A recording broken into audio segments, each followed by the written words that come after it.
l'immense privilège de modérer un panel particulièrement prestigieux consacré à l'Afrique au carrefour des bouleversements géoéconomiques. C'est un panel prestigieux sur un sujet extrêmement important qui va mobiliser devant vous pas moins de 5 experts. 5 experts qui vont développer ce sujet du carrefour africain des échanges et des bouleversements géoéconomiques, évidemment, avec la Chine. Et nous avons 55 minutes pour traiter ce sujet. Chacun de ceux qui vont intervenir ont énormément de choses à vous dire. J'ai annoncé que j'allais devoir faire régner une sorte de discipline de fer sur les temps de parole. Je ne veux pas être plus long. J'annoncerai à chacun quand il approchera du seuil des 10 minutes d'intervention pour qu'il puisse conclure son propos. Je veux juste, avant de laisser la parole, vous dire que la personne qui va prendre la parole et qui va vous présenter le thème aujourd'hui est Monsieur Mohamed Mahmoud Mohamed Salah. C'est pour moi un avocat, donc un confrère. C'est un confrère qui est agrégé des facultés de droit, qui est professeur à l'université de Nouakchott depuis 1989. C'est un spécialiste des échanges économiques, du droit économique, du droit international, qui a publié plusieurs ouvrages, et notamment Les contradictions du droit mondialisé, l'irruption des droits de l'homme dans l'ordre économique mondial, poser la question de savoir si c'était un mythe ou une réalité. Il a été conseiller principal de novembre 2003 à décembre 2005 de la commission mixte Cameroun-Nigeria, chargée par le secrétaire général des Nations Unies de la mise en œuvre de l'arrêt de la CIJ sur la frontière entre les deux pays. Puis, il est devenu consultant de cette même commission jusqu'en 2008. C'est un expert réputé mondialement qui va donc vous présenter le thème d'aujourd'hui. Et donc, sans plus tarder, je lui laisse la parole. Professeur, confrère, vous avez la parole.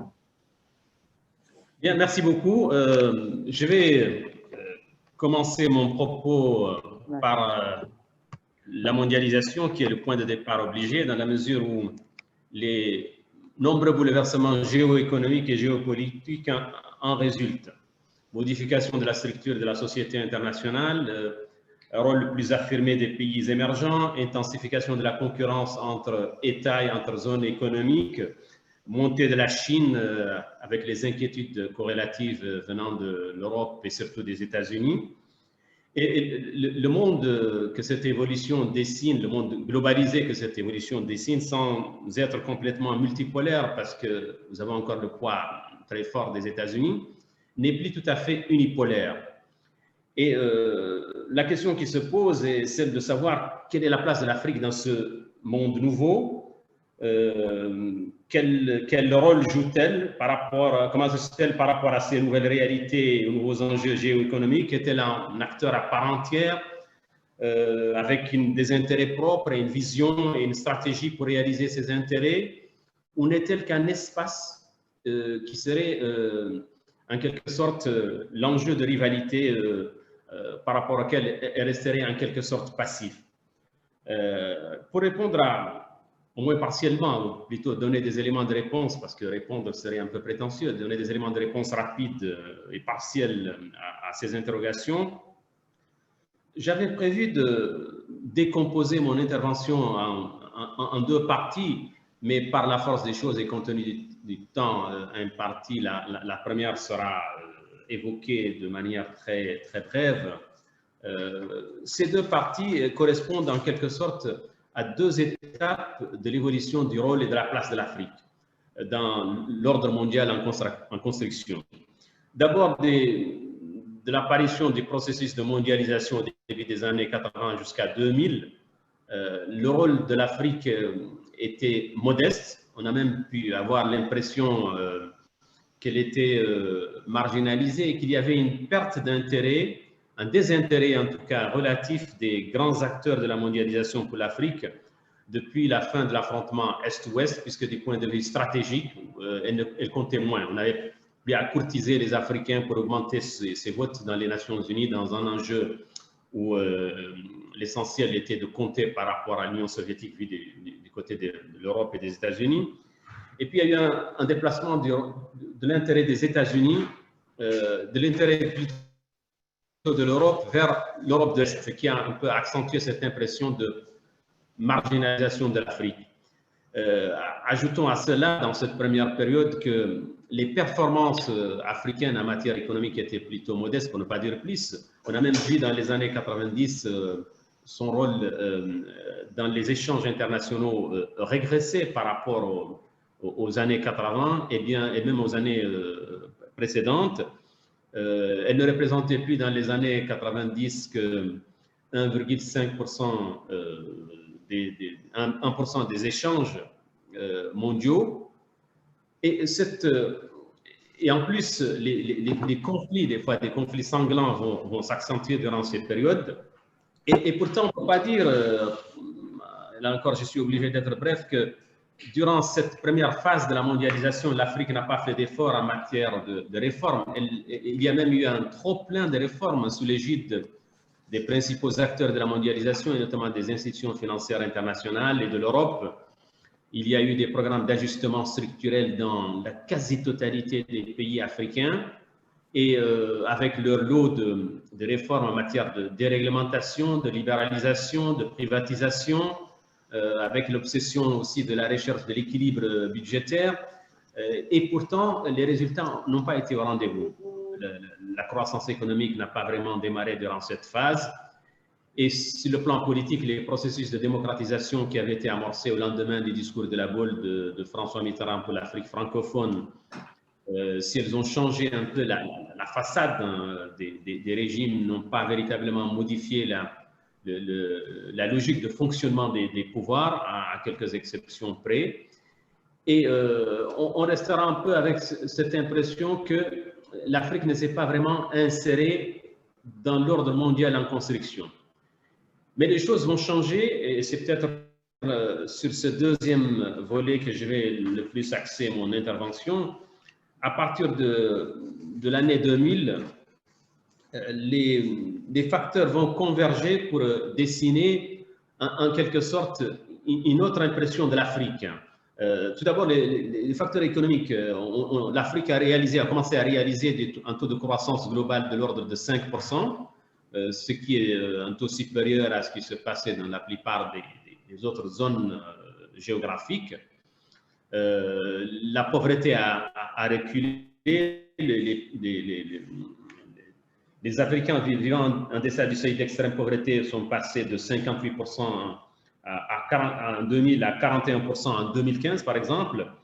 Le renchérissement des prix des matières premières a boosté l'économie. Il y a eu aussi des progrès en matière d'ouverture aux nouvelles technologies de l'information, des progrès notables en matière d'éducation, notamment le taux de scolarisation qui a grimpé dans beaucoup de zones. Et sur le plan politique, la démocratisation a beaucoup avancé. Et surtout, en matière de bonne gouvernance, il y a eu des progrès très importants sous l'égide des institutions financières internationales, mais aussi pour mieux parfaire son image et attirer les investisseurs. Et on a vu des réformes en matière de compliance, où l'Afrique a initié beaucoup de programmes de compliance. Des pays ont réalisé des progrès importants en matière de lutte contre la corruption. Je pense par exemple au Botswana, qui a été classé 33e dans le rapport 2018 de Transparency International.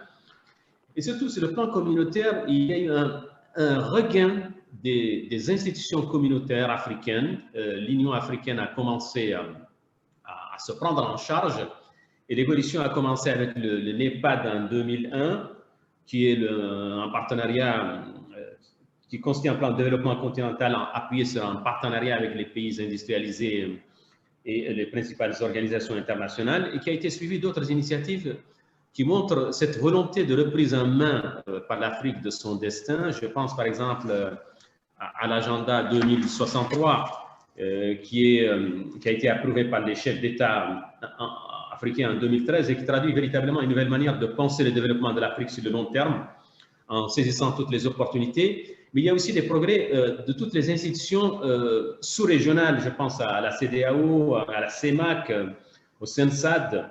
Bref, l'Afrique progresse et elle revêt un intérêt croissant au plan géopolitique et géostratégique qui est matérialisé par les tentatives de séduction venant de la Chine d'abord et puis des autres continents, venant des autres grands pays, l'Inde, la Russie, le Japon. La Chine a par exemple multiplié par 10, les échanges entre l'Afrique et la Chine ont été multipliés par 10 de 2010 à 2015, ce qui donne une idée de l'évolution des rapports entre l'Empire du Milieu et l'Afrique. Et le pharaonique projet des nouvelles routes de la soie, qui inclut de nombreux pays africains, va renforcer cette orientation. Je pense que le fait que les financements chinois ne comportent pas de conditionnalité politique est un facteur qui a beaucoup joué, mais il y en a d'autres.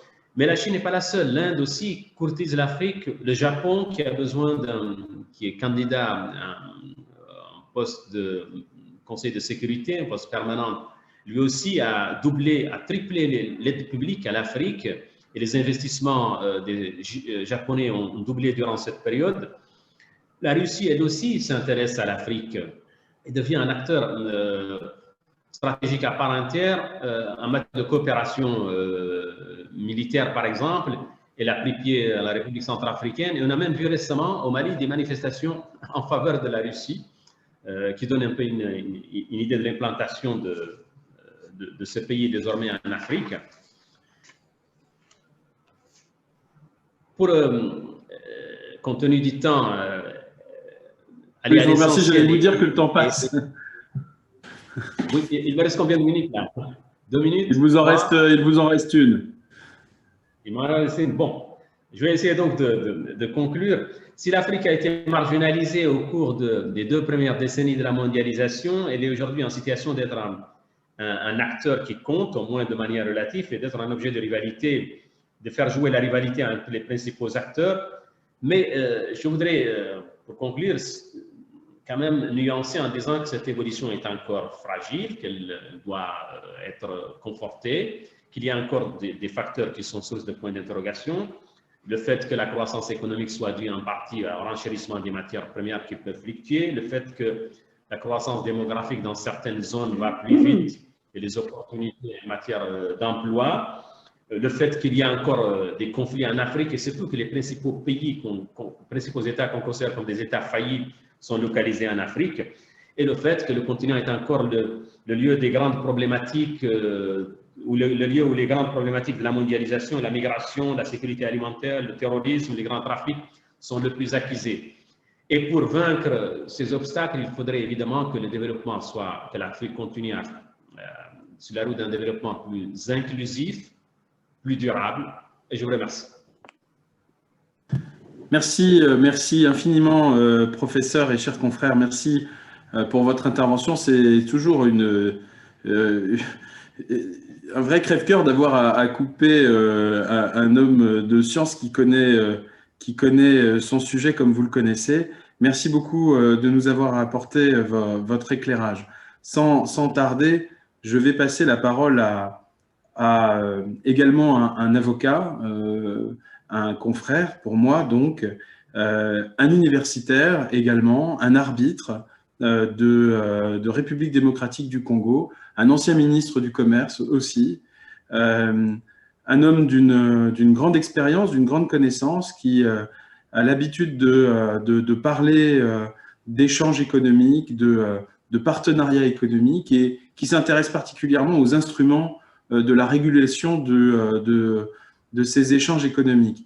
Alors, pour nous parler de la façon de penser et de construire les partenariats économiques entre l'Afrique, l'Europe et la Chine, Grégoire Bakandeja, vous avez la parole et je vous remercie d'être parmi nous. Merci, cher confrère. Monsieur le Premier ministre Jean-Pierre Raffarin et le coprésident Chaussade ont évoqué ce matin l'Afrique dans leurs interventions respectives. C'est pour montrer la situation particulière de l'Afrique dans ses relations avec les deux partenaires privilégiés que sont l'Europe et la Chine. Ils ont aussi relevé le fait que l'Afrique est un continent d'avenir de par son énorme potentiel en termes de ressources naturelles, forestières, minières, environnementales, mais aussi des ressources humaines. Et ils ont aussi relevé le fait que l'Afrique est un continent en développement et donc un continent fragile où sévit la pauvreté. Et face à elle, il y a deux partenaires. Vous avez l'Europe, vous avez la Chine, et comme toute belle fille, l'Afrique est devenue un champ de compétition pour ces investisseurs européens, tous intéressés de manière inégale par ce continent. Les Européens le sont moins aujourd'hui parce que pendant un temps, ils ont reproché aux Africains les déficits en termes de gouvernance, en termes de corruption, non-respect des règles en matière de protection des investissements. Et cela a conduit à laisser le champ ouvert à la Chine, qui était à la recherche de matières premières. Et depuis lors, la Chine s'est installée, de temps en temps, de manière arrogante, fort de sa puissance financière et de sa technologie, et elle s'est installée solidement. Malgré l'existence des cadres. Il y a des cadres juridiques, il y a des accords bilatéraux, des traités bilatéraux, régionaux, internationaux. Certains cadres sont formalisés comme les relations entre l'Europe et la Chine et entre l'Europe et l'Afrique, mais les relations sont peu formalisées entre la Chine et l'Afrique. Et donc, ces cadres-là, avec la mondialisation, deviennent inadaptés et il faut donc envisager de nouvelles formes de coopération. C'est ce que d'ailleurs l'Afrique fait dans ses relations avec l'Europe, puisque nous avons l'accord post-Cotonou qui est en discussion et qui devra normalement résoudre un certain nombre de problèmes malgré les divergences qui ont été constatées. Mais entre la Chine et l'Afrique, les choses ne semblent pas se faire de manière tout à fait respectueuse des normes en matière de conquête de marché, ce qui fausse évidemment la concurrence. D'où les tensions qui ont été d'ailleurs évoquées ce matin. Alors dans ce contexte, l'Afrique semble désemparée, mais pour rattraper son retard en termes de développement, elle a deux partenaires qui ont des atouts indéniables. Vous avez la Chine avec ses moyens financiers et technologiques, elle peut aider l'Afrique. Vous avez l'Europe qui a l'expérience, la technicité, et l'Europe est d'ailleurs le partenaire traditionnel de l'Afrique par l'histoire et les liens construits depuis la colonisation. Alors, comment faire en sorte que l'Afrique s'en sorte? On sait déjà son poids infime dans le commerce international. Comment elle peut s'en sortir sans trop de casse pour coopérer avec ses deux partenaires et intégrer l'économie mondiale en partageant avec ses partenaires les fruits d'une coopération triangulaire, profitable à tous. Et avec quels instruments? Alors, ce sont là les deux points qui feront l'objet de ma communication. Dans un premier temps, repenser et construire un partenariat économique triangulaire mutuellement avantageux. Face à des cadres juridiques apparemment contradictoires, il serait donc intéressant de trouver un équilibre pour construire des politiques pouvant amener à une certaine complémentarité et convergence des règles tout en respectant les normes liées aux investissements. Alors la complémentarité et la convergence permettraient de construire un cadre juridique, économique, commercial plus souple, mêlant droit et culture, mais tout en prenant en considération les réalités économiques et sociales dans les pays d'accueil des investissements qui proviennent de la Chine ou de l'Europe. Et l'exemple a déjà été donné en matière de règlement des différends commerciaux avec la reconnaissance des techniques de conciliation et de médiation qui sont propres aux cultures chinoises et africaines. Il faut donc intégrer la Chine dans un minimum de consensus international et faire de sorte qu'il y ait une synthèse entre le formalisme auquel les Africains sont si habitués, mais aussi la flexibilité et adapter ces règles aux cultures juridiques des pays concernés.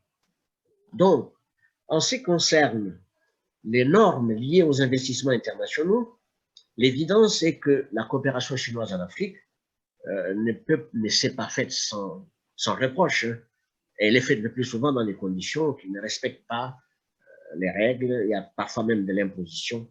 Il en résulte donc qu'il y a un pragmatisme non formalisé et déséquilibré des relations entre la Chine et l'Afrique.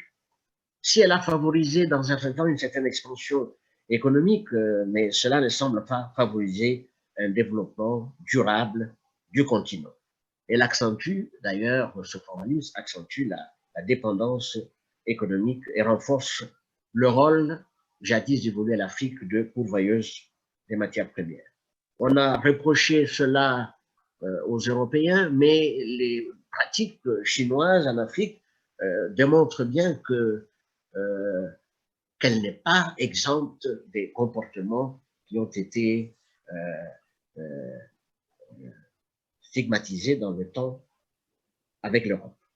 Mais des efforts sont constatés depuis un certain temps parce que on a évoqué ce matin le fait qu'il y a un accord qui vient d'être signé avec les 15 pays de l'Asie du Sud-Est, mais bien avant, la Chine a dû formaliser un certain nombre d'instruments internationaux en matière d'investissement avec des pays comme Singapour, Laos, Hong Kong, et également avec 3 pays africains de manière inégale.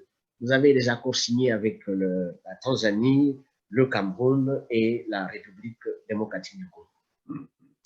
Alors, donc, ce formalisme absolu des relations commerciales entre l'Europe et l'Afrique a montré des limites et a obligé à repenser de nouvelles stratégies pour une meilleure intégration du continent à l'économie mondiale. C'est ce qui se fait déjà dans le cadre de l'accord post-Cotonou qui va être mis en vigueur dans les prochains mois. N'eût été la pandémie Covid, cet accord aurait déjà été signé. Alors ainsi, face à la conquête des marchés en Afrique, il importe de prendre en compte les questions de développement durable, de redistribution des richesses pour l'ensemble des acteurs, on s'est compris les populations. Avec quels instruments de régulation construire ce partenariat triangulaire? Il me paraît intéressant ici de partir d'une expérience de coopération vécue avec plus ou moins de bonheur entre les Européens et les Africains, et entrevoir des réformes juridiques institutionnelles pour atteindre l'objectif de développement collectif Europe-Chine-Afrique.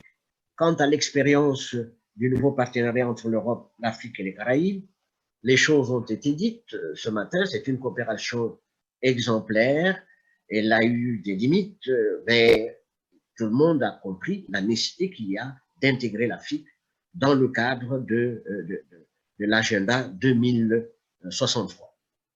En ce qui concerne les réformes, ces réformes devraient normalement consister à imaginer un partenariat triangulaire orienté vers l'investissement, l'entrepreneuriat et le développement du secteur privé.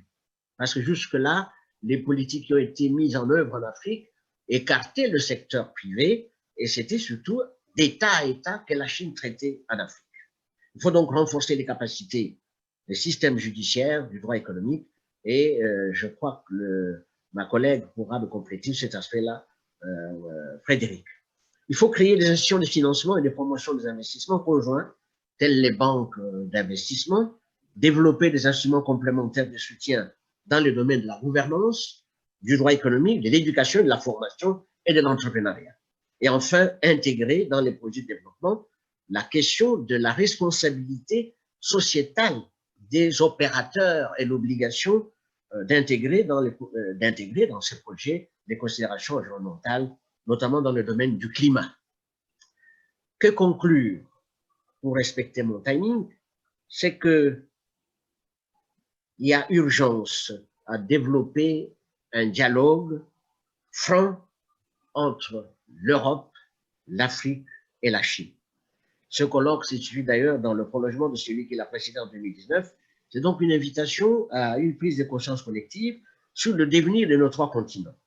Le secteur privé a déjà précédé dans cette voie, il reste aux politiques de s'inscrire dans cette dynamique partenariale pour construire un espace Europe, Afrique, Chine profitable à toutes les parties.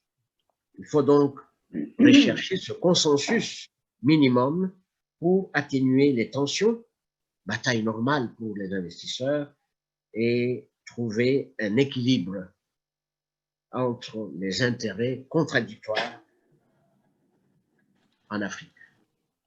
Voilà ce que je peux apporter comme contribution à ce stade et je vous remercie. Merci, Monsieur le ministre, chers confrères de cette intervention. Merci d'avoir respecté notre temps de parole. Et alors, même si nous respectons le temps de parole, je vois que le temps passe terriblement.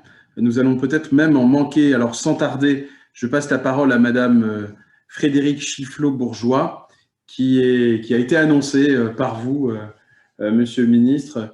Vous êtes une avocate. Vous êtes aujourd'hui responsable de la commission des praticiens du droit OHADA au sein du barreau de Paris. Je vous salue et sans tarder, puisque nous courons après le temps, je vous passe la parole. Je vous remercie, mon cher confrère. Et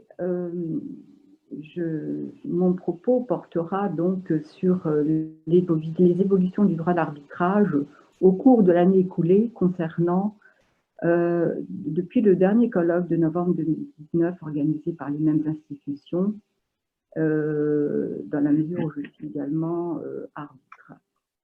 Alors, concernant ces évolutions depuis une année, nous rencontrons la pandémie qui a bouleversé énormément déjà des pratiques très difficiles. Je dirais que néanmoins, dans cette période troublée, je dirais qu'il faut tout d'abord rappeler que nous bénéficions de socles juridiques mondiaux. Nous avons effectivement dans notre pratique, nous conservons dans notre pratique la Convention pour la reconnaissance et l'exécution des sentences arbitrales étrangères entrée en vigueur le 7 juin 1959, qui est et demeure le seul instrument conventionnel de portée mondiale.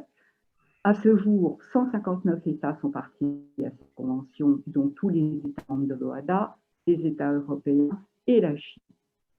Parallèlement, nous conservons également par résolution la Convention pour le règlement des différends relatifs aux investissements entre États et ressortissants d'autres États, le CIRDI, qui demeure. Le monde entier bénéficie toujours de la création de la Chambre commerciale internationale, dont le siège est à Paris, qui offre une solution en matière d'arbitrage. Je rappellerai bien sûr que la CNUTSI n'a de cesse de faire évoluer le droit de l'arbitrage commercial international compte tenu des nombreuses questions rencontrées dans la pratique internationale. Quant à l'Afrique subsaharienne, effectivement, j'ai cette chance de m'y être intéressée depuis une trentaine d'années. J'ajouterais que 17 États ont créé le traité relatif à l'harmonisation en Afrique du droit des affaires, entré en vigueur en 1995. L'arbitrage y occupe une place très importante. Donc, tant par le traité que le traité révisé, plus l'acte uniforme relatif au droit d'arbitrage, plus le règlement d'arbitrage de la CCJA, le tout refait, refondé en 2017, 23 novembre 2017, avec une entrée en vigueur du 15 mars 2018. Donc, c'est l'Afrique, par ses instruments, a comblé ce retard en matière d'intégration juridique, s'est positionnée mondialement sous l'angle juridique par des textes conformes aux règles internationales en vigueur, et elle offre, et elle est une alternative aux autres centres que j'ai mentionnés, Paris, Londres, Washington, etc. Donc, nous avons toutefois, dans cette pandémie et tous ces États en guerre et cette compétition mondiale, des socles juridiques internationaux durement acquis, mais qui demeurent. Néanmoins, depuis un an, effectivement, la mise en œuvre, l'application est devenue très difficile. En effet, depuis le début de l'année, à l'heure de la pandémie, nous n'avons pas d'avion, nous n'avons pas de train, nous avons une fermeture des frontières, nous avons des problèmes techniques à l'effet de préserver le secret professionnel et les communications électroniques, ce qui augmente pour les entreprises, les cabinets d'avocats, les banques et tous les intervenants, tous les opérateurs économiques, des nouveaux investissements de manière à protéger les affaires. Donc, une nouvelle série de difficultés concrètes apparaissent. Je me mets à la place des États, notamment certains États d'Afrique que je connais bien, la RDC, etc., où j'ai séjourné un an, qui voient amplifier leurs difficultés. Il y a également une autre difficulté, et la France n'a pas été en reste, c'est de trouver un juge d'appui. L'arbitrage a besoin d'un juge pour autoriser, dans certains règlements d'arbitrage, une mesure d'urgence, conduire un processus, une procédure d'annulation de sentence arbitrale ou une requête en demande d'exéquatur. Nous sommes confrontés à l'absence de juge. Déjà, il est déjà difficile dans certains États. Paris, la France n'a pas été en reste. Il est quand même surprenant pour un État qui fait partie du G7, G20 et autres, qui a une présence à l'ONU très active, est choisi par un texte du 25 mars 2020 des branches juridiques qui, effectivement, étaient plus essentielles que d'autres. Je parle notamment du droit social, de l'urgence familiale. Qu'a-t-on fait des affaires? Rien. Donc, à ce jour, même les États européens ont des soucis, effectivement, pour appuyer les opérateurs, les juristes, dans le cadre de leurs affaires. C'est une évolution considérable et qui complique l'existence. Deuxième évolution marquante aussi, depuis un an à mon sens, depuis ce précédent colloque, est l'essor du droit d'arbitrage chinois. Le CIETAC, qui a été créé en 1956, poursuit son hégémonie. C'est un droit, néanmoins, on constate en regardant les négociations qui sont en cours que, effectivement, le CIETAC a conclu un accord avec la Fondation arbitrale d'Afrique du Sud et l'Ordre des d'Afrique du Sud, ce qui n'est pas interdit, qu'elle poursuit les négociations avec les États partis à l'OADA, ce qui n'est pas non plus interdit, qu'elle a créé 2 centres d'arbitrage. Elle a donc une politique, une diplomatie arbitrale très offensive. Et je pense qu'il faut y être attentif.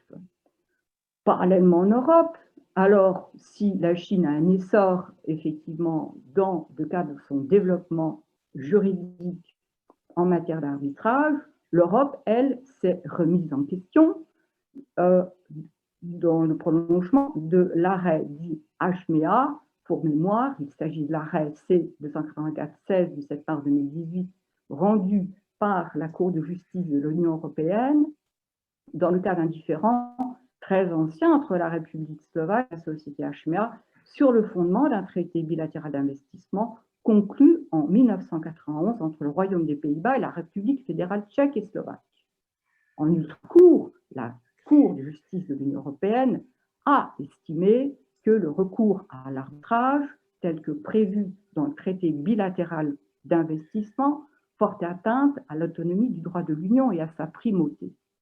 Donc, nous sommes donc pour mettre fin à ces dissensions juridiques et respecter l'esprit des traités qui ont été mis en œuvre en Europe, les États membres de l'Union européenne, par accord du 29 mai 2020, ce qui est très important, ont mis fin aux traités bilatéraux d'investissement en Europe. Donc, vous avez donc un essor d'un côté de l'arbitrage et de l'autre côté d'investissement ou de commercial international et de l'autre côté une Europe qui se cherche en matière d'arbitrage, d'investissement. Alors, je dirais qu'il faut toutefois rester optimiste. Si elle était déjà en prémisse, la question concernant le projet de création d'une cour internationale ou multilatérale chargée du règlement des différends en matière d'investissement est actuellement débattue au sein de la CNUTSI et de l'Union européenne, ce qui marquerait mondialement une évolution révélatrice et significative dans le cadre du règlement des différends. Il y a donc une note d'optimisme. Néanmoins, ce qui m'amène également à la dernière partie de mon intervention, donc il y a lieu d'affirmer que c'est vrai que l'arbitrage connaît un succès fabuleux. Néanmoins, on assiste à une prolifération et une inflation des traités bilatéraux d'investissement et des traités multilatéraux d'investissement liés à l'augmentation du commerce mondial, ce qui n'est pas interdit. On assiste, ça, ce qui est beaucoup plus difficile, à une dissémination des instances arbitrales et des règlements arbitrages, ce qui n'est pas sans conséquence, et elle risque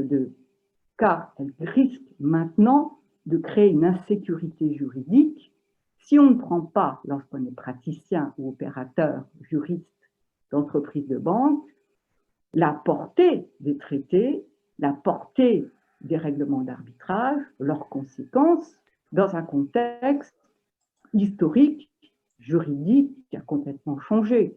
Il y a donc désormais des risques accrus de confusion dans le maniement des conventions internationales, des textes régionaux, alliés à la multiplication des places d'arbitrage et des règlements d'arbitrage. Toutefois, et ce sera mon dernier mot, il faut rester optimiste, car dans cet essaimage d'arbitrage qui est souhaité et voulu depuis plus d'un siècle, il y a un dénominateur commun à tous les États et qu'il restera, il est vrai. Le dénominateur commun à tous les États du monde sera le respect de l'ordre public international. Celui-ci permettra aux États de s'accorder, ainsi qu'à toutes les parties prenantes, à l'arbitrage, quelles que soient les crises. Donc, malgré des difficultés, effectivement, auxquelles nous sommes confrontés, je dirais qu'il faut toutefois terminer sur une note optimiste, de ce lapsus. Les conventions restent et notre ordre public demeure. Merci.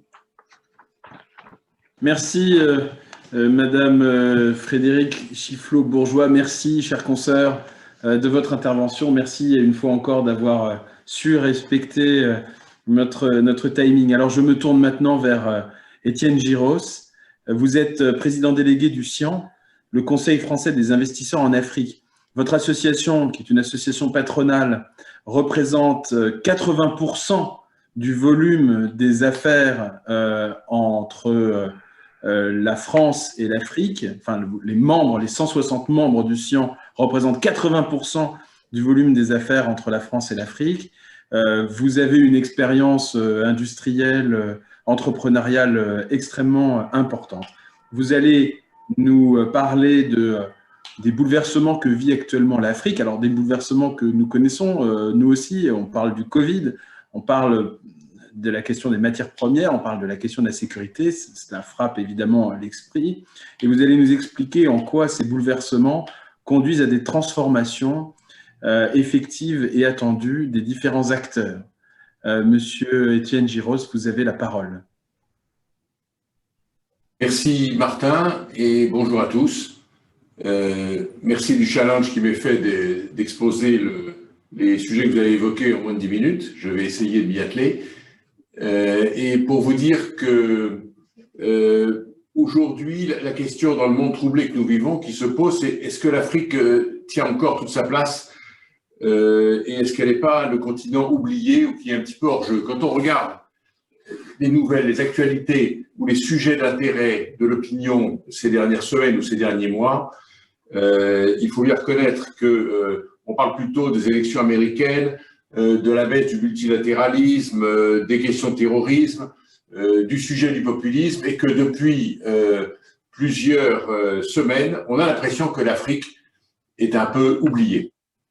Alors, pourtant, elle est confrontée à des bouleversements géoéconomiques très forts et lesquels conduisent à des transformations effectives ou espérer des différents acteurs qui jouent en Afrique. Alors, les bouleversements économiques, très rapidement, je voudrais d'abord dire un mot du premier qui vient à l'esprit de tout le monde, c'est le Covid. Alors, ce qu'il faut retenir, c'est que, ou la Covid plutôt, pardon, ce qu'il faut retenir, c'est que cette épidémie a frappé beaucoup moins le continent africain que ce qui était redouté il y a maintenant une dizaine de mois. Je vais simplement vous citer un chiffre. Au jour où je vous parle, il y a enregistré sur tout le continent africain, qui fait 1,5 milliard d'habitants, je vous le rappelle, 45 000 morts du Covid. Vous avez vu que hier en France, on a passé là-bas, en France, avec 70 millions, des 44 000 morts. Donc il y a autant de morts sur tout le continent africain qu'en Europe. Alors la cause de tout, donc on voit bien qu'en réalité, contrairement aux pronostics pessimistes qui étaient faits, l'Afrique fait face à la question du Covid. C'est dû à beaucoup de raisons.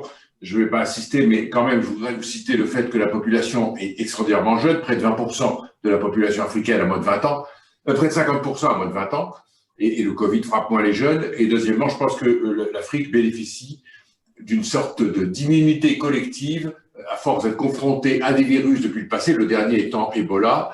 Eh bien, on peut penser qu'il y a dans le système immunitaire des Africains quelques facteurs qui font qu'ils ont mieux résisté. Et puis j'ajoute, puisque c'est un débat totalement d'actualité en ce moment en France, que les gouvernements africains ont pris des mesures pour gérer cette crise qui se sont avérées appropriées. Fermeture des frontières, couvre-feu, pour essayer d'éviter le maximum les contacts entre les gens, mais aussi pour ne pas tuer l'économie qui est largement informée dans l'Afrique. Alors voilà, ça c'est donc un premier grand bouleversement. Mais en face de ça, il y a le bouleversement économique. Le bouleversement économique qui se traduit d'abord par, il ne faut jamais l'oublier ça, une baisse du prix des matières premières.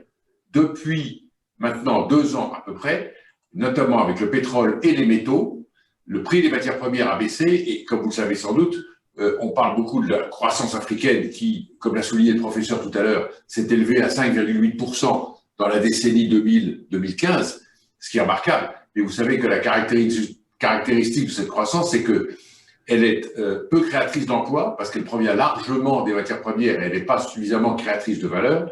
Et deuxièmement, elle est injustement répartie au sein des populations.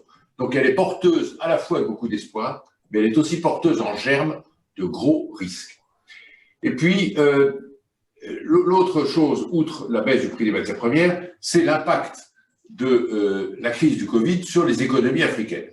Ça se traduit d'abord, évidemment, par un ralentissement général des activités, notamment toutes les activités qui ont trait à l'extérieur. Les exportations, le transport aérien, le tourisme, qui fait vivre une dizaine de pays africains, la faiblesse ou la crainte des groupes multinationaux qui ont un petit peu freiné leur activité, tout ça, ça ralentit les économies africaines et leur manière de travailler. Et puis, un autre sujet, évidemment, qui est aussi un bouleversement auquel a à faire face l'Afrique, c'est la question des liquidités et de l'endettement.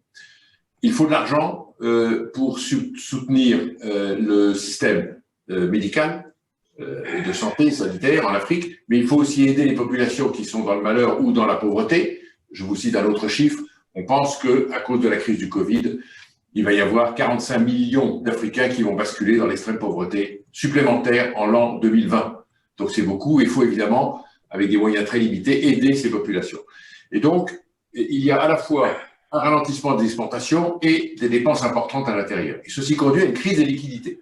La crise des liquidités, on les a déjà connues en Afrique. Ça veut dire que deux choses. Ça veut dire que les entreprises n'ont plus d'argent pour acheter leurs importations. Et l'Afrique vit beaucoup des importations. Vous n'avez plus de livres, vous n'avez plus de consommation courante, vous n'avez plus de voitures, vous ne pouvez plus payer ça. Et la deuxième chose, c'est que les États ont une crise de trésorerie pour boucler leur budget.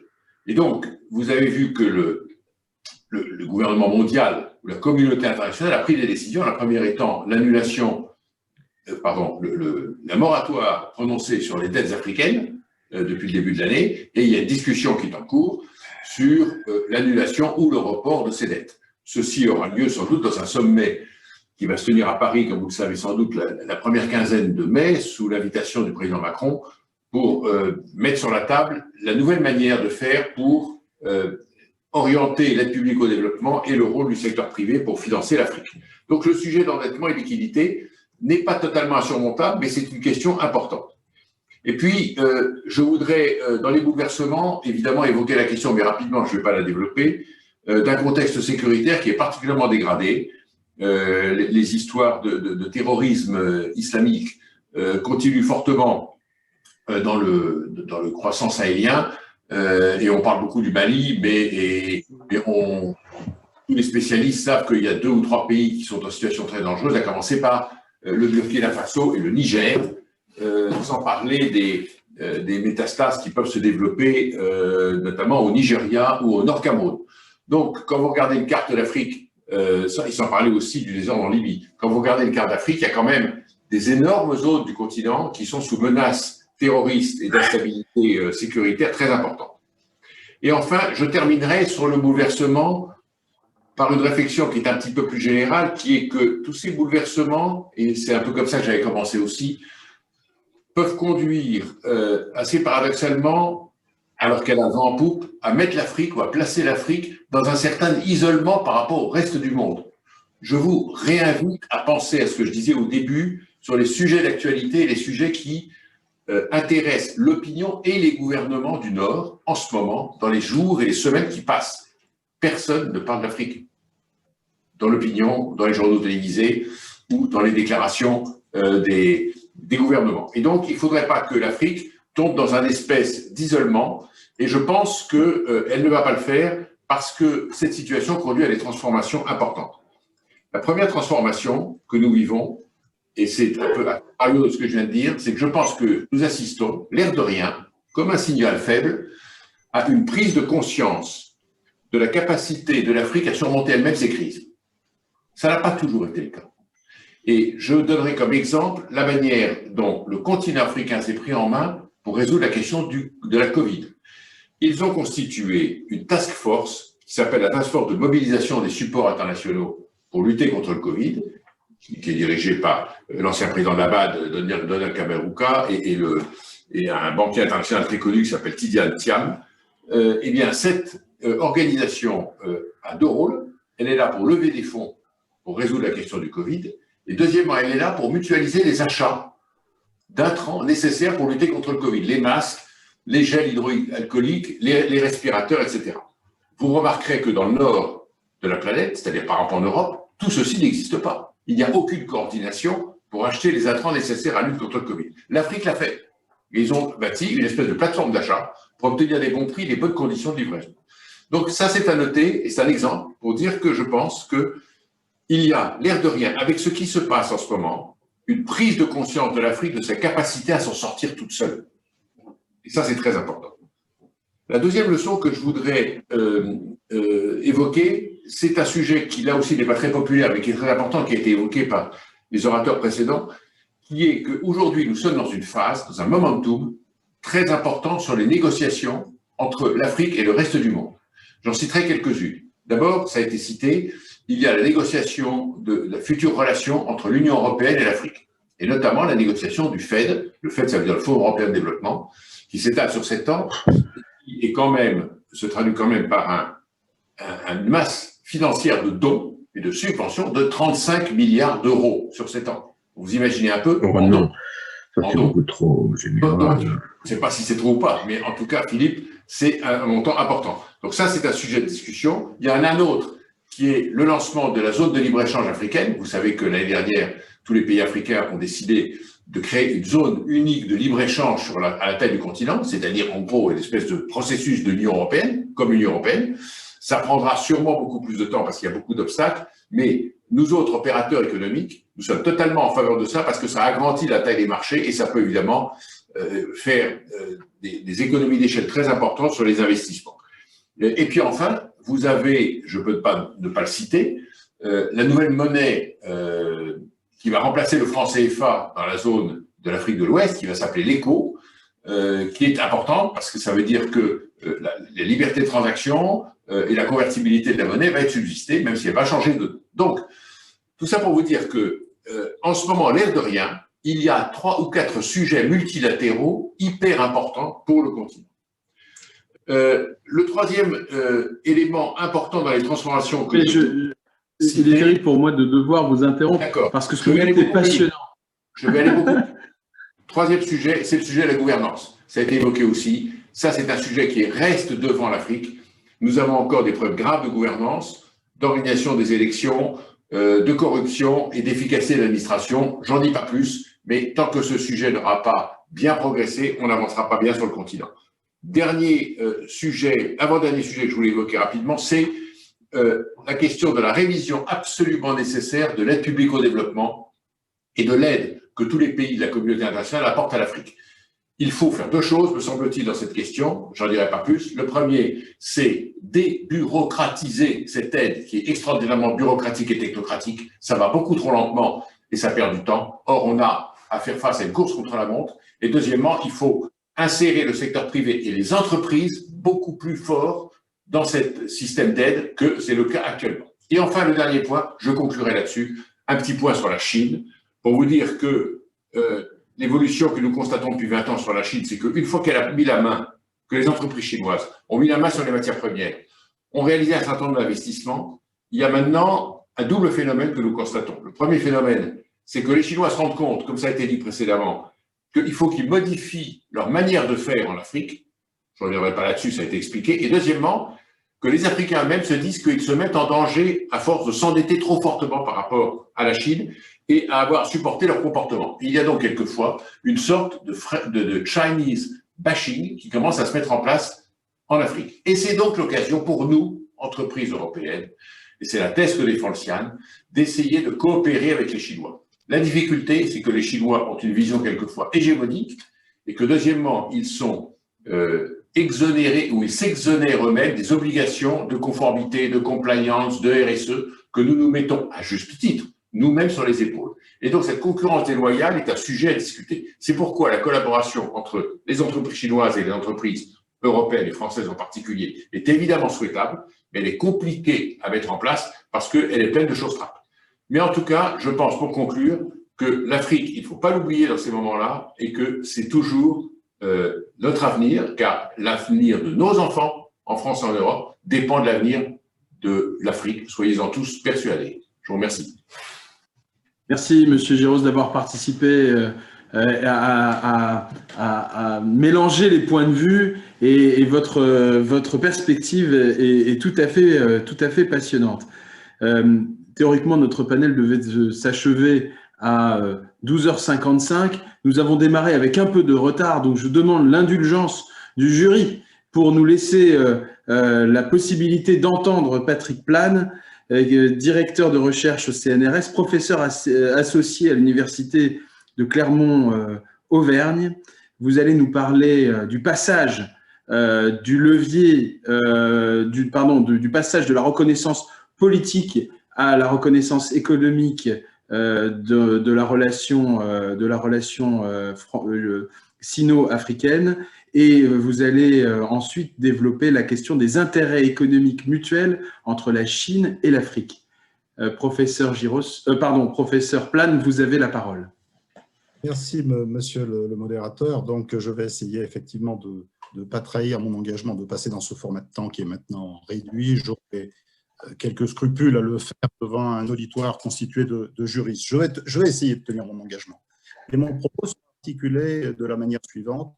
Je vais, dans un premier temps et rapidement, regarder le comportement de la Chine dans sa relation à l'Afrique. Et j'aurai l'occasion de dire que, dans un premier temps, la Chine va chercher, à travers l'Afrique, une reconnaissance internationale. Et, dans un deuxième temps, à travers ce comportement à l'Afrique, avoir une véritable diplomatie économique qui soit à même de faire en sorte que ces affaires prospèrent et se développent. Je verrai ensuite, dans la deuxième partie, l'équation difficile des intérêts économiques mutuels entre la Chine et l'Afrique. Donc, premier élément de réflexion autour de la reconnaissance. Je crois qu'entre 1949 et 1979, une des ambitions, une des préoccupations, une des obsessions de la Chine, ça a été effectivement de se faire accepter par la communauté internationale. Et la Chine, qui est très pragmatique, s'est tenue, je dirais, dans un exercice de corde raide est plutôt fort bien dans cet exercice délicat, dans la mesure où la Chine a cherché à la fois sa reconnaissance auprès de certains pays occidentaux, dont la France en 1964, et en même temps, elle a été naturellement très proche des pays en voie de développement, très proche du discours fédérateur du tiers-monde qui a été celui de Bandung, relayé ensuite par le discours des non-alignés. Donc la Chine, dans cette période-là, période difficile et de cette difficulté que j'évoquais tout à l'heure, satisfaire à la fois les puissances occidentales, se faire reconnaître d'elles, mais aussi être solidaire du tiers-monde, on a une très bonne expression de cet exercice de corde raide que j'évoquais tout à l'heure à travers le verbatim qui est disponible sur Internet lors de la première visite d'un haut dignitaire chinois qui était en l'occurrence Zhou Enlai en 1964, une visite qu'il a rendue en Tunisie notamment, en Algérie, bien d'autres pays aussi, mais en Tunisie, il rencontre le président Bourguiba et en même temps qu'il dénonce l'activisme des États-Unis, il mentionne toute l'intelligence de la France qui a su se retirer de la Tunisie. Donc en même temps qu'il établit des relations diplomatiques avec la Tunisie, il montre également la nécessité pour la Chine d'être largement reconnue par les puissances occidentales. La Chine, d'une certaine manière, dans toute cette période 1950, 1949, 1979, s'est tenue dans un discours donc très proche de celui initialement porté par la conférence de Bandung. On y retrouve l'objectif naturellement de coopération équilibrée, l'objectif de souveraineté des peuples, l'absence d'immixtion dans la gestion intérieure des États, le refus d'un droit d'ingérence, un discours qui est largement encore repris depuis Deng Xiaoping, le retour de Deng Xiaoping en 1977, jusqu'à ses derniers successeurs, en passant par Jiang Zemin et Hu Jintao, pour arriver naturellement au président actuel Xi Jinping. Donc ça, c'est la première phase, 1949-1979, la phase de la reconnaissance. Et la deuxième phase pour la Chine, ça va être la phase de la diplomatie économique, c'est-à-dire faire jouer la diplomatie dans l'intérêt économique et financier de cette grande puissance qui va émerger et qui est la Chine. Actuellement, la Chine a le réseau diplomatique le plus important au monde. Il n'y a que 17 pays qui ne la reconnaissent pas. Et si je regarde ce qui se passe au niveau du continent africain, il n'y a qu'un seul pays qui ne reconnaisse pas actuellement la Chine, et ce pays, c'est le Swaziland, après qu'en 2018, le Burkina Faso l'ait reconnu, qui fut le dernier des pays francophones à procéder ainsi. Donc la Chine est très présente sur le continent africain, elle est présente à travers 53 ambassades dans les 54 pays, elle est très présente également en termes de soft power, à partir de la présence de ces instituts Confucius. Alors, juste pour donner quelques chiffres, en 2010, il y avait 25 centres Confucius qui étaient répartis dans 18 pays, et en 2020, il en existe 54 dans 33 pays. Alors, tous ne sont pas représentés de la même manière. Il y a certains pays où il y a davantage d'Institut Confucius, c'est le cas notamment de l'Afrique du Sud où il y en a 5, mais c'est le cas également du Kenya où il y en a 4. Donc la Chine, à partir de 1979 et 1980, n'est plus dans une optique de reconnaissance, mais elle est plutôt dans ce que j'ai appelé tout à l'heure, dans une diplomatie économique, faire des affaires avec le continent africain, et dans la logique pragmatique qu'évoquait déjà en 1978 Deng Xiaoping.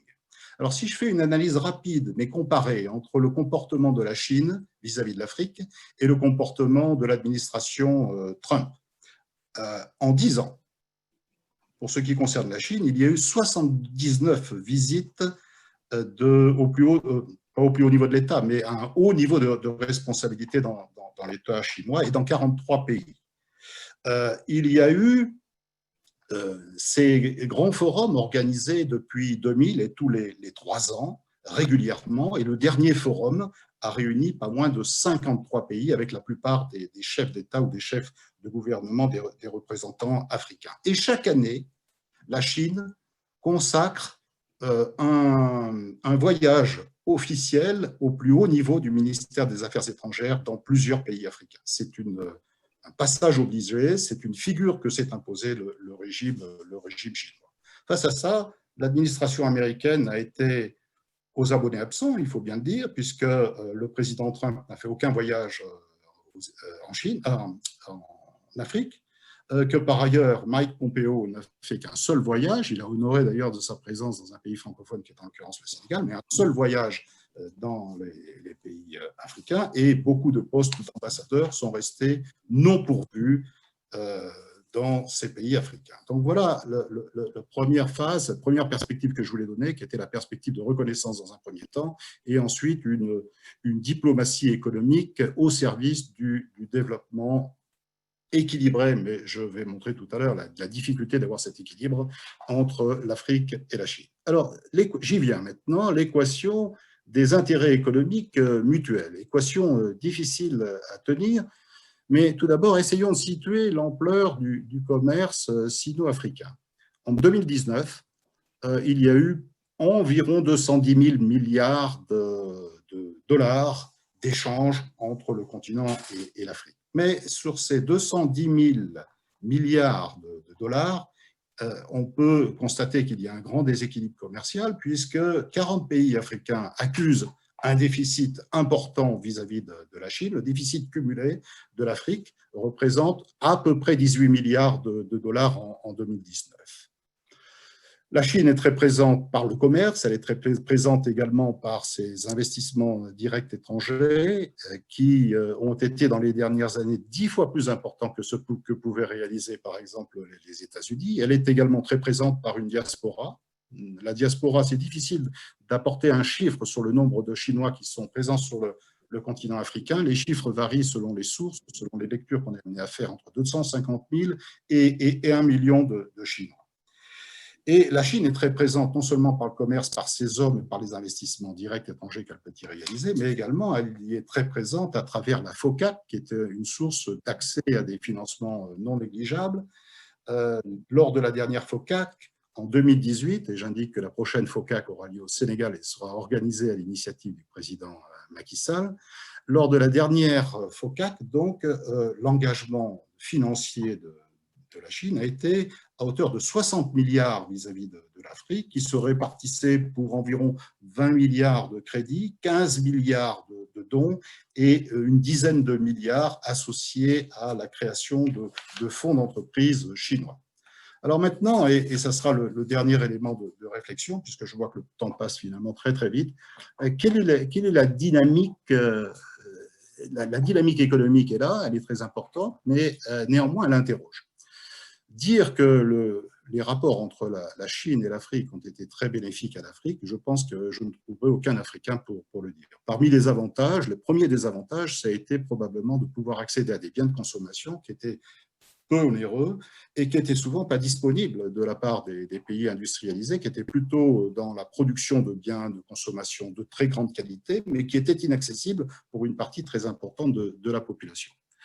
L'Afrique a également bénéficié des infrastructures qui ont été mises en place avec les financements que j'évoquais tout à l'heure, certains d'entre eux donc directement liés au FOCAC, mais néanmoins, au-delà de ces avantages immédiats en termes de biens de consommation accessibles, d'infrastructures construites et de la possibilité pour les pays africains d'exporter des matières premières, comme vient de le rappeler M. Giraud, il y a des inconvénients qui sont non négligeables. Et le premier des inconvénients, je crois que plusieurs intervenants y ont fait référence, c'est celui de la dette. C'est celui de la dette. Et ce problème de la dette vient d'être accentué aujourd'hui avec le problème du Covid, car une bonne partie de la dette maintenant, environ 40% de la dette du continent africain est constituée vis-à-vis de la Chine.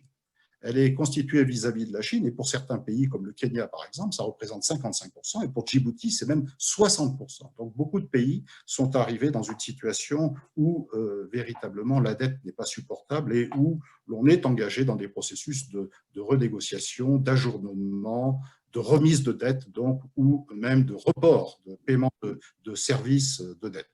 Alors, j'ose espérer, M. Giraud évoquait tout à l'heure la possibilité d'avoir une réunion à Paris qui permettrait de traiter cette question de la dette africaine. Il n'en demeure pas moins que la Chine défendra ses propres intérêts, elle n'est pas membre de l'OCDE et elle entend bien garder toute sa part d'initiative dans la manière dont elle traitera bilatéralement la question de la dette et pas forcément dans un cadre international qui serait probablement le plus adapté pour cela. Alors, dernier inconvénient, il est pas de taille, c'est celui de la transformation structurelle. L'émergence de la Chine a conduit à la production de biens de consommation à bas prix et ça a, d'une certaine manière, accentué le problème de la compétitivité de l'Afrique dans l'accès au marché mondial. Et ça, la Chine en a tout à fait conscience. Elle en a tout à fait conscience. Elle sait que, d'une certaine manière, l'élément moteur de son commerce international, ça a été pour l'Afrique l'exportation de matières premières. Et maintenant, elle est engagée, je crois, dans un processus d'aide à la transformation structurelle, mais qui est encore, je dirais, de caractère embryonnaire en dehors de ce qui se passe en Éthiopie et notamment à travers le fonctionnement du parc technologique d'Awassa. Alors, quel est l'enjeu ici? C'est de faire en sorte que la Chine puisse aider l'Éthiopie à produire des biens qui seront consommés localement, mais qui seront éventuellement exportés depuis la base éthiopienne vers des marchés où les produits éthiopiens peuvent être dispensés de droits de douane, comme par exemple les biens qui peuvent entrer aux États-Unis au titre de l'AGOA ou les biens qui peuvent entrer en Europe, encore une fois, comme je le disais tout à l'heure, à la suite de la Convention de Lomé, des biens qui puissent rentrer en franchise de droit. Voilà, j'espère que je n'ai pas été trop long. Reconnaissance, dans un premier temps, reconnaissance politique la plus large possible, y compris le tiers-monde, sans trahir les idéaux initiaux du tiers-monde tel qu'exprime la Bandung. Dans un deuxième temps, une diplomatie économique très active, un état des lieux des flux très important, mais la Chine ne fait pas différemment des autres, pas différemment, en tout cas des anciennes puissances coloniales. Elle importe principalement des matières premières de l'Afrique, d'où cette phase nouvelle qui consiste à aider à promouvoir la transformation structurelle. Et si j'ai une petite seconde pour conclure, c'est que dans cette transformation structurelle, la Chine essaye d'éviter le discours trop général autour de la bonne gouvernance. Elle se contente de fixer des points d'appui, un parc technologique en essayant de donner la capacité de production compétitive dans ce cadre-là qui lui évite de rentrer dans une logique globale, je dirais, de recherche de bonne gouvernance au sens libéral du terme. Voilà, j'espère que je n'ai pas été trop long, monsieur le modérateur. Non, vous avez été parfait, monsieur le professeur, parfait et tout à fait synthétique, éclairant et à bien des égards, tout à fait passionnant. Alors là, je me tourne vers nos grands décideurs, parce que le temps a passé très vite, trop vite. Il y a des questions qui ont été posées par l'onglet des questions-réponses. Et je ne sais pas si j'ai la possibilité d'inviter nos amis et orateurs à développer. Président, que dois-je faire? Martin, je vous suggère de prendre 2 questions et de permettre une réponse en 2 minutes sur chacune des 2 questions. Je loue votre générosité, Monsieur le Président.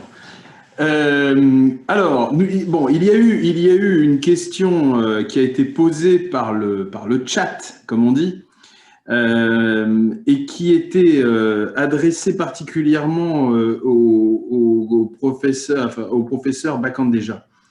Elle est très simple, cette question. Que pensez-vous du concept d'Eurafrique et comment situez-vous, alors je la reformule, comment situez-vous la relation eurafricaine avec la Chine? Vous avez 2 minutes. Oui, chers collègues, je crois que le concept Eurafrique, c'est un concept à développer pour justement permettre cette coopération mutuellement avantageuse entre l'Europe, l'Afrique et la Chine. Certainement, on a évoqué tout à l'heure les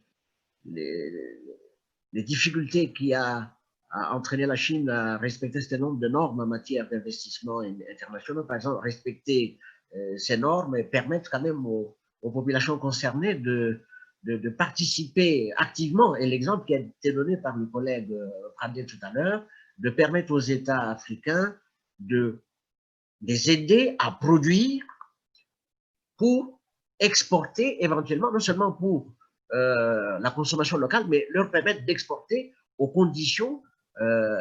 mêmes conditions que les pays développés. Et en ce moment-là, il y aurait un effet d'entraînement et ça ne va pas aggraver la pauvreté en Afrique. Il faut nécessairement amené les Chinois non seulement à accepter l'idée d'annuler la dette des pays africains, qui est une dette énorme, parce que la plupart des investissements étaient pratiquement échangés sous forme de troc. Donc, il n'y a pas eu de rentrées de recettes pour les pays concernés.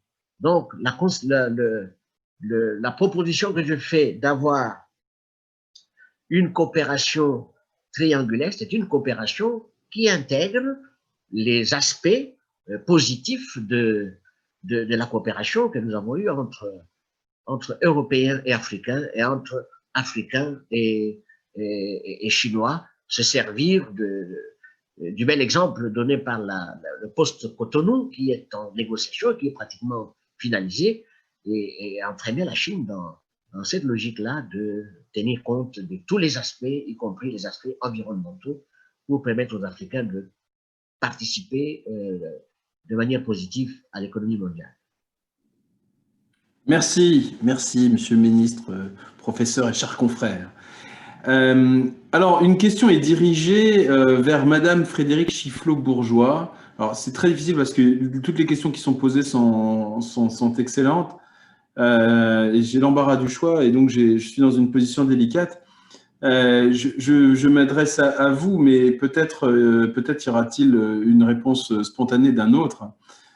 Si on veut mettre en place un partenariat équilibré entre l'Europe et l'Afrique, il faut nécessairement un droit des affaires commun entre ces deux continents et non simplement se limiter à l'espace OHADA. Alors vous qui êtes une praticienne du droit OHADA, qu'en pensez-vous? Ça me semble très difficile dans la mesure où le continent africain est composé de 54 États avec des influences juridiques européennes différentes, lusophones, anglophones et effectivement francophones. Donc à ce jour, toutes les tentatives de rapprochement en Afrique même, entre les différents groupes juridiques sont très difficiles. Les États d'Afrique du Nord également, on pensait que le Maroc, par exemple, allait rejoindre l'OHADA. Les négociations, semble-t-il, sont actuellement stoppées. Donc, il ne faut pas oublier déjà que les systèmes juridiques et les influences juridiques des 54 États africains sont déjà très différentes d'un État à l'autre. Nous avons, nous aussi en Europe, désormais, nous avons également en Europe des systèmes juridiques assez différents. Avec le Brexit, effectivement, nous aurons d'autres difficultés, d'autres manières de faire, mais nous avons déjà également du mal. Donc, je pense qu'il faut effectivement se tourner du côté de la CNUTSI, donc des travaux de la 6e commission de l'Organisation des Nations Unies, et participer, nous, que ce soit praticiens, associations, fondations, cercles d'entreprises de banque, aux négociations, via nos ministres, via nos partenaires de chaque union, l'Union africaine, Commission européenne ou autres, nous sommes cause des exemples, de manière à pouvoir harmoniser mondialement les deux et de manière à pouvoir progresser. Nous avons fait d'énormes progrès depuis une centaine d'années. Je suis en train de redire le traité du droit international de 1856, nous avons beaucoup progressé, mais nous continuons à progresser. Donc, je ne crois pas à l'heure actuelle que c'est tout à fait facile et faisable. Néanmoins, nous continuons à progresser et je pense qu'il faut marquer un sentiment d'optimisme. Je souhaite, moi, que la circulation juridique des affaires, des instances, qu'elles soient judiciaires, arbitrales, protocole d'accord transactionnel, se fasse toujours dans les meilleures conditions techniques. Nous sollicitons par exemple une reconnaissance mutuelle accélérée et amplifiée concernant les sentences arbitrales par exemple. Nous les avons, mais elles sont insuffisantes. Donc je pense qu'il faut rester optimiste, prudent et faire en œuvre, nous les juristes, les économistes, les financiers ce matin réunis, de continuer nos travaux pour justement demander à nos gouvernements respectifs de bien vouloir axer leur réunion sur les demandes des praticiens.